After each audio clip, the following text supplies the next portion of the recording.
जी, आपके चरणों में कोटि-कोटि प्रणाम। महाराज जी, मैं बहुत निराश और हताश और हार कर आपकी शरण में आया हूँ। मेरी इतनी बुरी दशा है कि मैं इसका वर्णन नहीं कर सकता। मेरे मन ने मेरा जीना हराम कर रखा है। सब कुछ जानते हुए भी मैं गंदी क्रिया, गंदे दृश्य देखना छोड़ नहीं पा रहा। मेरी जो दुर्गति हो रही है वो मैं ही जानता हूँ। मैं सारा दिन घर में पड़ा रहता हूँ। डिप्रेशन की 6-7 वर्ष से दवा चल रही है। मैं किसी भी कार्य योग्य नहीं रहा हूँ। नाथ मुझे बचा ले, मैं कोई भी कार्य अगर नियम मेरी से नहीं बात कर। मान जाओ तो सब ठीक हो जाएगा। तुम्हें कुछ नहीं छोड़ना। हमारी बात पकड़ो पहले, बहुत आराम से सुनो। देखो, आप आज आज से निश्चिंत हो जाओ। हम जैसा कह रहे हैं, हम बहुत सोच के कह रहे हैं। तुम पहले अपने दिमाग से हटा दो कि मुझे कुछ छोड़ना है, ठीक है? अब आपको पकड़ना है। बस आप नाम पकड़ लीजिए। जो हो रहा है तुम उसकी चिंता मत कीजिए। प्रसन्न मुद्रा में रहिए, प्रसन्न रहिए और थोड़ा कुछ काम कीजिए। क्या काम करोगे? घर के काम है कुछ? थोड़े बहुत बोल दे दो। नहीं, घर में कृषक किसानी होती है? नहीं, नहीं होती। क्या होता है घर में? कैसे चलता है? वैसे सब नौकरी करते हैं तो मैं पढ़ाई कर लेता हूँ सब बस। नहीं, कुछ काम करो। वो मतलब कार्यरत रहो। गाय भैंस कुछ है? वो कुछ काम करो। बस मैं आपका दोस्त बनना चाहता हूँ गुरुदेव, है? दोस्त बनना चाहता हूँ मैं आपका। हाँ, पहली बात तो ये कि तुम गलत हो, ये हटाओ दिमाग से।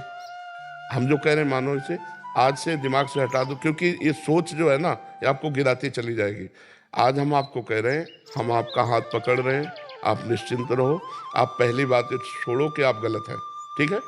दूसरी, आप कभी गलत हो ही नहीं सकते। आप भगवान के अंश है।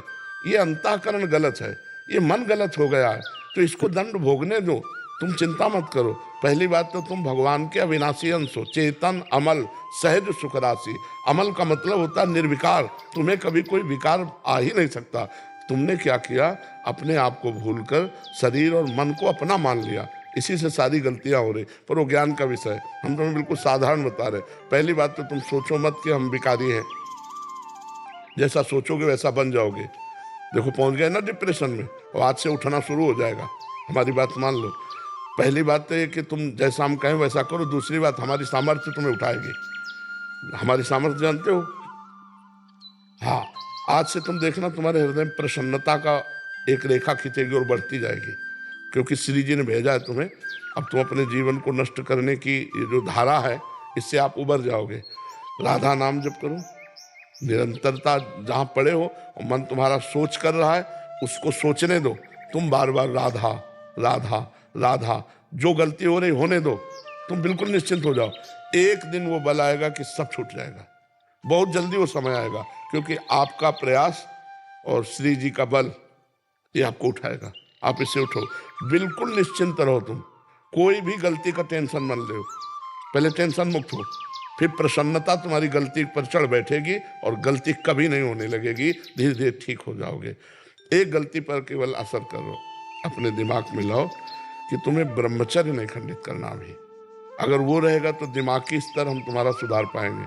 गुरुदेव मैं हमेशा दिन गिनते रहता हूँ, मतलब बस आज नहीं किया, कल नहीं किया, पता नहीं मेरी स्थिति खराब है। छोड़ो, बस एक चीज केवल करना, हस्त क्रिया मत करना। बस एक चीज पकड़ लो तुम, हस्त क्रिया मत करो। वादा हमसे करो पक्का कर दे गुरुदेव। तो बस ठीक है। और राधा नाम जपो। और आज से हम तुम्हारा वादा करते हैं, तुम किसी भी तरह की चिंता मत करो।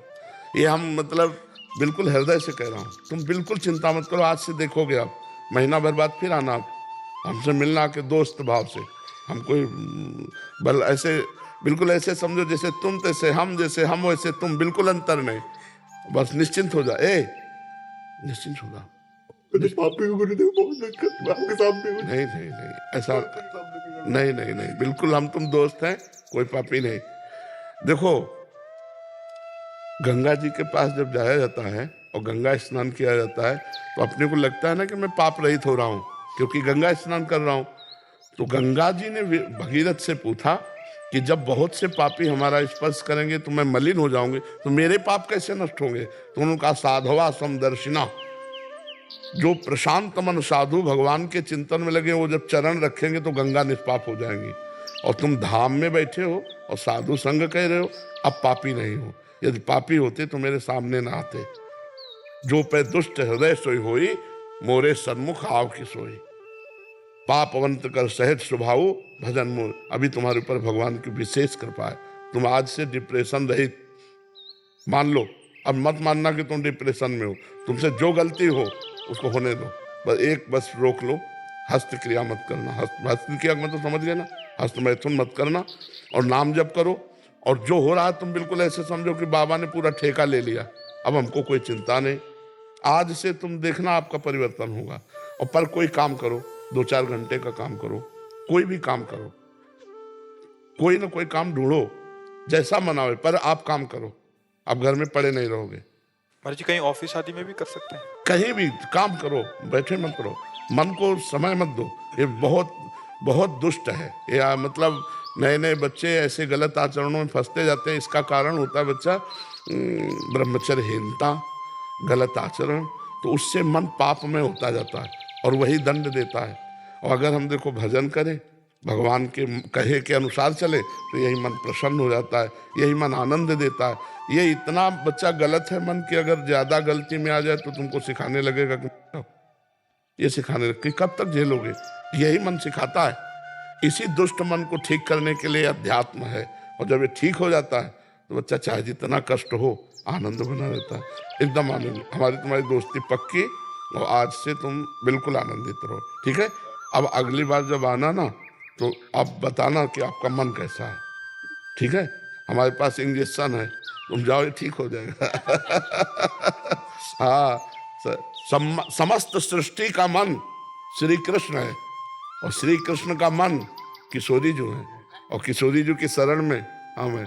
चिंता मत कर। राधा राधा रटते रहना, ठीक है। आप प्रश्न